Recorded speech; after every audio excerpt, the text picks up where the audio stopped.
வணக்கம் நேயர்களே. இலங்கை மக்களுக்கு வெளிநாட்டு மற்றும் வெளிநாட்டு வேலை பிரதி அமைச்சர் அற்புதமான ஒரு வழியை திறந்து வைக்கின்றார். வெளிநாடு செல்ல விருப்பமானவர்களுக்கு நேரடியான இலகுவான பிரச்சனைகள் எதுவும் வராத விதத்தில் கொரியாவிற்கு செல்வதற்கான ஏற்பாடுகளை இலங்கை வெளிநாட்டு வேலைவாய்ப்பு பிரதி அமைச்சர் அருண் ஹேமச்சந்திர ஏற்படுத்தியிருக்கின்றார்.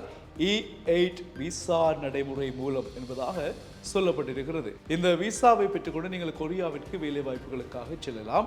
சரியான முறையில் அரசாங்கத்தை தொடர்பு கொண்டு நீங்கள் வெளிநாட்டு வேலைவாய்ப்பு பணியகத்திற்கு சென்று தகவல்களை பெற்று விண்ணப்பங்களை பூர்த்தி செய்து அரசாங்கம் மூலமாக எந்தவித தடங்களும் இல்லாமல் நீங்கள் கொரிய நாட்டிற்கு செல்லலாம். அங்கே பல வேலை வாய்ப்புகள் காத்திருப்பதாக சொல்லப்படுகிறது. இலங்கையில் இருந்தும் வேலையாட்கள் வேண்டும் என்று கூறப்பட்டிருக்கிறபடியினால் வெளிநாட்டுக்கு செல்ல வேண்டும் என்ற ஆசை உள்ளவர்கள் நேரடியாக கள்ளத்தனமாக இல்லாமல் நியாயபூர்வமாக பயமில்லாமல் செல்ல வேண்டும் என்றால் இலங்கை வெளிநாட்டு வேலைவாய்ப்பு பணியகத்தை தொடர்பு கொள்ளுங்கள். இந்த செய்தி உங்களுக்கு ஒரு மகிழ்ச்சியாக அமைந்திருக்கிறது. அது மட்டுமில்லாமல் புதியதொரு தளம் ஒன்று உருவாக்கப்பட இருப்பதாக பிரதி அமைச்சர் அருண் ஹேமச்சந்திர குறிப்பிட்டிருக்கின்றார்.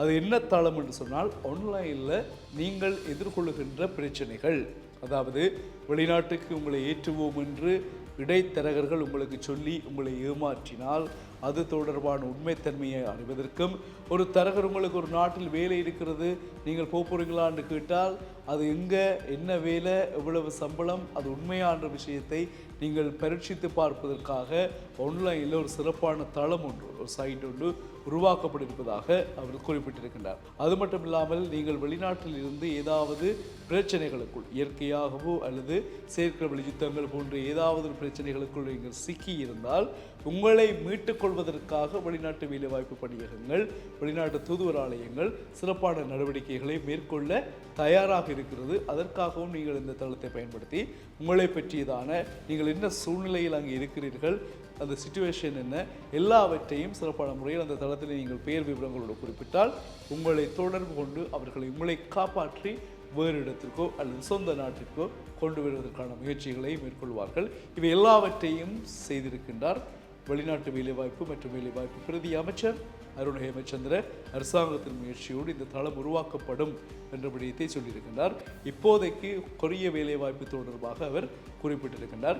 இப்பொழுதெல்லாம் நாங்கள் பாருங்கள், மத்திய கிழக்கு நாடுகளுக்கு இலங்கையிலிருந்து அதிகமான பெண்கள், ஆண்கள் பணிகளுக்காக செல்கின்றோம். அங்கே முதலாளிமார்களுக்கு கீழே நாங்கள் பணிப்பெண்களாக, பணி ஆண்களாக வேலை செய்கிறோம். அங்கே எங்களுக்கு சரியான வேலைவாய்ப்பு வழங்கப்படுகிறதா, நாங்கள் செய்கின்ற வேலைகளுக்கு ஏற்ற ஊதியம் வழங்கப்படுகிறதா என்ற எல்லாவற்றையும் நாங்கள் பார்க்க வேண்டும். அவ்வாறு பார்க்கின்ற பொழுதுதான் அது எங்களுக்கு ஒரு மிக கவலையான விடயமாக தோன்றும். இன்றும் இலங்கையில் இருந்து வேலை வாய்ப்பிற்காக மத்திய கிழக்குக்கு சென்ற பெண்கள் அதிகமானவர்கள், ஆண்கள் சரியான முறையில் அங்கே இருக்கிறார்களா, பாதுகாப்பாக இருக்கிறார்களா, பிரச்சனைகள் இல்லாமல் அவர்களுக்கு வேலைகள் அத்துமீறி கொடுக்கப்பட்டு சம்பளங்கள் வழங்கப்படுகிறதா இல்லையா, எத்தனையோ செய்திகளை நாங்கள் பார்த்திருக்கிறோம். எனவே இவை எல்லாவற்றிற்கும் தீர்வாக உருவாக்கப்படுகின்ற புதிய தளம் இருக்கும் என்பதை வெளிநாட்டு வேலைவாய்ப்பு பிரதி அமைச்சர் அருண் ஹேமச்சந்திர தெளிவாக சொல்லியிருக்கிறார். நீங்கள் இலங்கையின் வெளிநாட்டு வேலைவாய்ப்பு பணியகத்தை அணுகி இது தொடர்பான முழுமையான தகவல்களை அறிந்து கொள்ள முடியும்.